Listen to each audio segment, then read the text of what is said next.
রাখুন, আমি দেখিয়ে তারপরে বলবো। আর আপনি তো আমাকে রিবনেরটা তো দিলেন না, রিবনেরটা দিলে আমি ওই দিন ইসের সামনেই ছিলাম, এখনও ইনফ্যাক্ট রেখেই আছে, টাকা এগুলো বন্ধ। শুধু দর্শক, আমরা দেখতে পাচ্ছি বাইতুল মোকাররম ও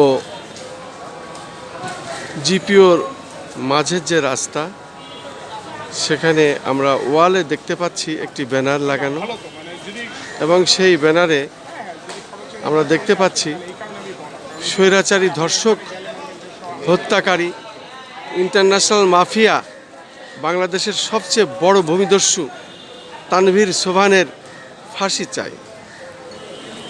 এবং রাজুস, এখানে আরও দেখতে পাচ্ছি বাজুস থেকে এই খুনি ধর্ষক বহিষ্কার করতে হবে। পাশাপাশি আমরা দেখতে পাচ্ছি আবেদন বাংলাদেশ জুয়েলারি ব্যবসায়ী বৃন্দ এটা করেছেন এবং তারা এইভাবে টাঙ্গিয়েছেন। আমি শুক্রবার জাতীয় মসজিদ বাইতুল মোকাররমের জুমার নামাজ শেষে আমরা এটা দেখতে পাচ্ছি। আসলে এটি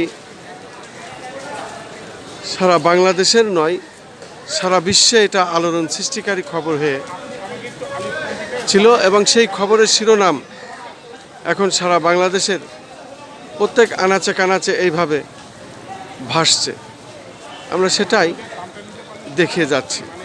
আসলে কোথায় আমরা আছি, কোন দেশে আমরা আসি, এত টাকা, এত ভূমির কি প্রয়োজন, এটা আসলে বোঝা বড় মুশকিল। এত সম্পদ, এত অর্থ কি কাজে লাগে সারা জীবনে, সেটাই আমরা বুঝি না। তারপরে কেন নির্মম নৃশংসভাবে আমরা মানুষ হত্যা করব, যা আসলে হৃদয় বিদারক।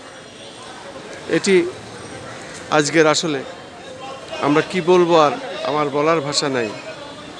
এটি বাংলার মানুষ আজকে দেখছে আর থুতু দিচ্ছে এদের।